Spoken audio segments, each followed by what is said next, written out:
সর্বপ্রথমে মহান ঈশ্বরকে ধন্যবাদ দিই। আসুন আমরা এই সময় ঈশ্বরের বাক্য শুনি। হিতোপদেশ তার 20 অধ্যায় 30 পদ। প্রহারের ঘা মন্দকে পরিষ্কার করে, দণ্ডপ্রহার অন্তঃপুরের অন্তঃপুরে অন্তরের অন্তঃপুরে প্রবেশ করে। ঈশ্বর তার বাক্যে আমাদের প্রত্যেককে আশীর্বাদ যুক্ত করুন। আমেন। স্বর্গের পিতা প্রভু, তোমার মহানামে ধন্যবাদ করি, প্রশংসা করি এবং গৌরব দিই। প্রভু, আজকে আবার একটি নতুন দিন দিয়েছ। এই দিনে তোমার চরণতলে আমাদের সমস্ত জীবন সমর্পিত করি এবং পিতা, তোমার যতজন সন্তানরা প্রভু এই সময় যুক্ত হয়েছে, প্রত্যেকের জীবনেও তুমি কথা বলো। এবং প্রভু, আজকের যে বিষয়, যে প্রভু তুমি আমাদের অন্তরের সমস্ত বিষয়গুলো তুমি সুস্থতা প্রদান করে থাকো, আর সেই মধ্যে দিয়ে তুমি আমাদের জীবনে কথা বলো, সঙ্গে থাকো। প্রার্থনা প্রভু যিশু নামে চাই, আমেন।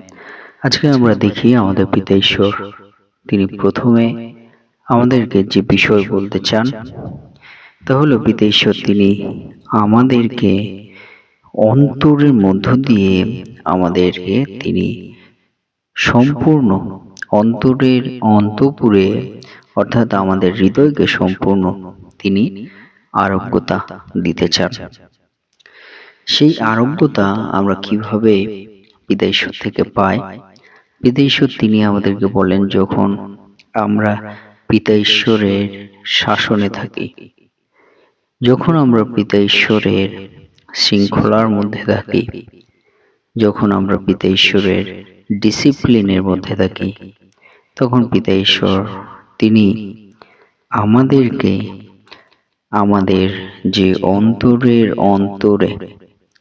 অন্তঃপুরে অর্থাৎ আমাদের যে হৃদয়ের গহীন, সেই গহীনে যা কিছুই থাকুক তিনি আমাদেরকে স্বচ্ছতা করেন, পরিষ্কার করেন, ধৌত করেন এবং আমাদেরকে আরোগ্যতা তিনি দেন। সে পিতা ঈশ্বর তিনি আমাদেরকে বাক্যে সে বিষয় বলতে চান। তাই যতজন ঈশ্বর সন্তানরা আপনারা যুক্ত হয়েছেন, আপনাদেরকে প্রশ্ন, যে পিতা ঈশ্বর তিনি যে আমাদের অন্তরের অন্তঃপুরে আমাদের হৃদয়ে যে গহীনে যা কিছুই থাকুক তিনি আমাদেরকে ধৌত করতে চান, তিনি সম্পূর্ণরূপে আমাদেরকে আরোগ্য করতে চান। আমরা কি সেই পিতা ঈশ্বরকে আমাদের জীবন আমরা দিতে চাই?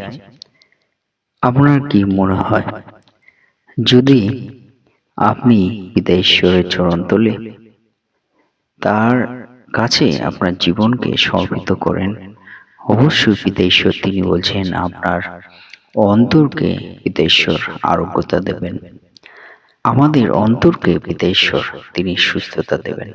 হালেলুয়া।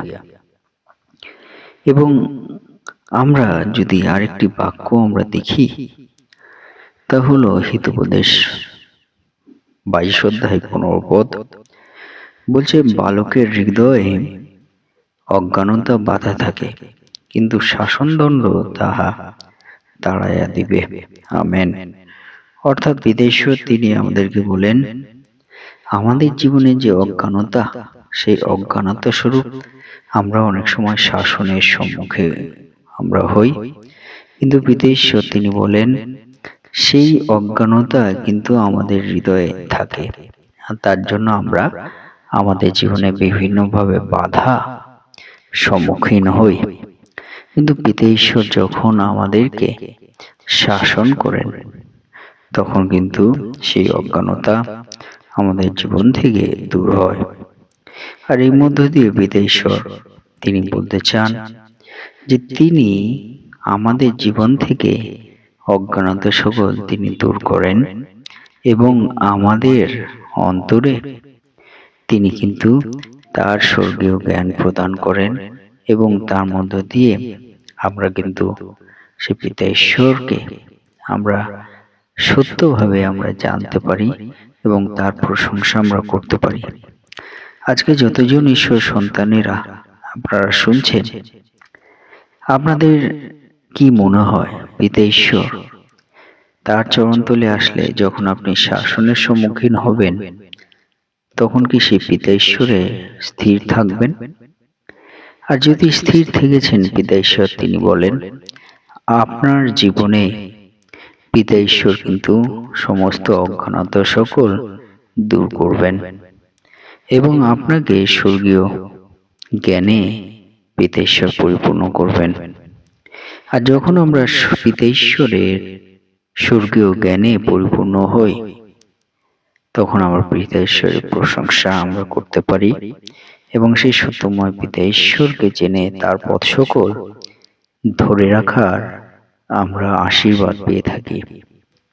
তাই পিতা ঈশ্বর তিনি বলেন হবক্কুক 2:14 যে পিতা ঈশ্বরের ইচ্ছা জল যেমন সমুদ্র যেমন জলে পরিপূর্ণ, তেমনি এই সমস্ত পৃথিবী যেন সদাপ্রভুর জ্ঞানে পরিপূর্ণ হন। তাই সদাপ্রভু তিনি আপনাকে আমাকে তার জ্ঞানে পরিপূর্ণ করতে চান। তাই যতজন সন্তানেরা আপনারা শুনছেন, আপনাদেরকেও পিতা ঈশ্বর সেই একই বিষয় বলতে চান। যখন আপনারা পিতা ঈশ্বরের সম্মুখে, পিতা ঈশ্বরের সঙ্গে, পিতা ঈশ্বরের নিকটবর্তী আপনার হয়ে থাকেন, পিতা ঈশ্বর কিন্তু আপনার জীবনে তার জ্ঞানে পরিপূর্ণ করেন। হালেলুয়া। আরেকটি বিষয় যদি আমরা ঈশ্বরের বাক্য থেকে দেখি, তা হলো ইব্রিয় তার 12:10 আর সেখানে বলে উহারা তো অল্প দিনের নিমিত্ত, উহাদের যেমন বিহিত বোধ হইত তেমনি শাসন করিতেন, কিন্তু ইনি হিতের নিমিত্তই করিতেছেন, যেন আমরা তাহার পবিত্রতার ভাগী হই। আমেন।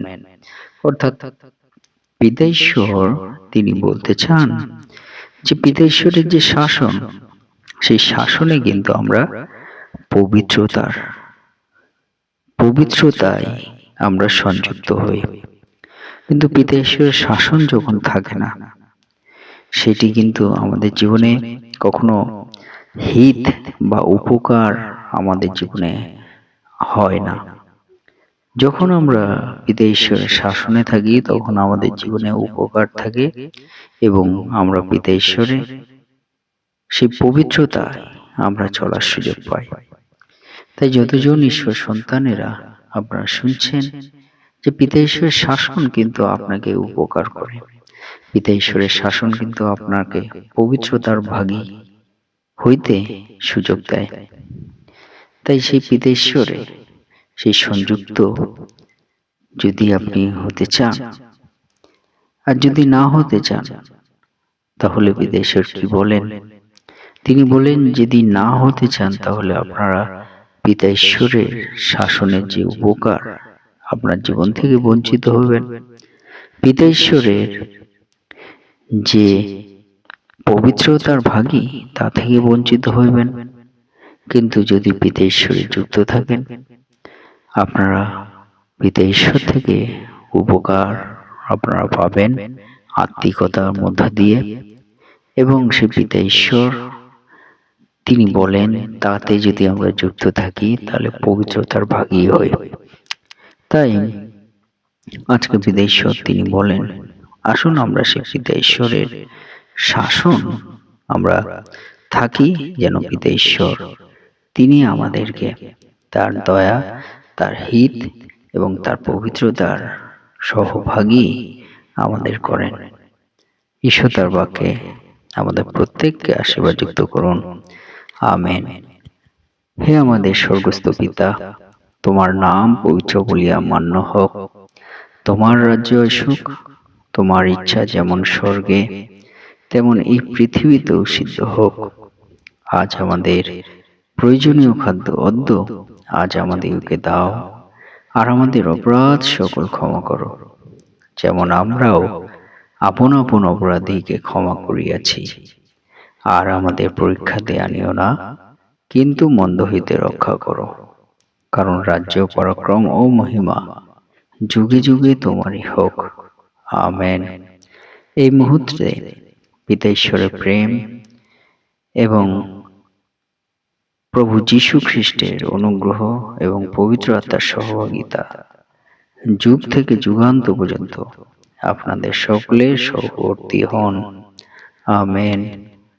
জয় যিশু, জয় যিশু। ঈশ্বর আপনাদেরকে